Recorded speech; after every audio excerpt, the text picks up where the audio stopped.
সোমবার সকালে কমলপুর বিধানসভা কেন্দ্রের বাগাইছড়ি ১ নং বুথ এলাকায় বিজেপির উদ্যোগে এক যোগদান সভা অনুষ্ঠিত হয়। বাগাইছড়ি ১ নং বুথের বাজার শেডে আয়োজিত যোগদান সভায় সিপিআইএম ও তিপ্রামথা দল ত্যাগ করে ১৪ পরিবারের ৪৭ জন জনজাতি ভোটার বিজেপি দলে যোগদান করে। নবাগতদের হাতে দলীয় পতাকা তুলে দিয়ে বিজেপি দলে বরণ করে নেন কমলপুর বিধানসভা কেন্দ্রের বিজেপির প্রভারী উত্তম অধিকারী।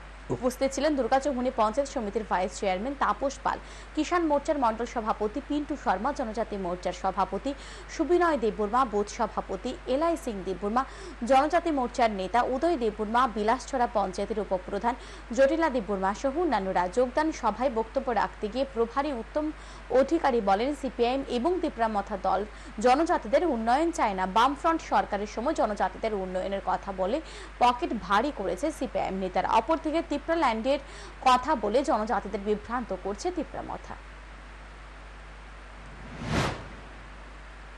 যদি ভেবে থাকে একমাত্র ভারতীয় জনতা পার্টি, আমরা বলতে শুনেছি দাদাকে বিভিন্ন সময় বিভিন্ন জায়গাতে এবং আপনাদের এইখানেও, যে ভারতীয় জনতা পার্টি আমাদের জন্য, আমরা কোনোদিন ডিভাইড রুলে বিশ্বাস করি না।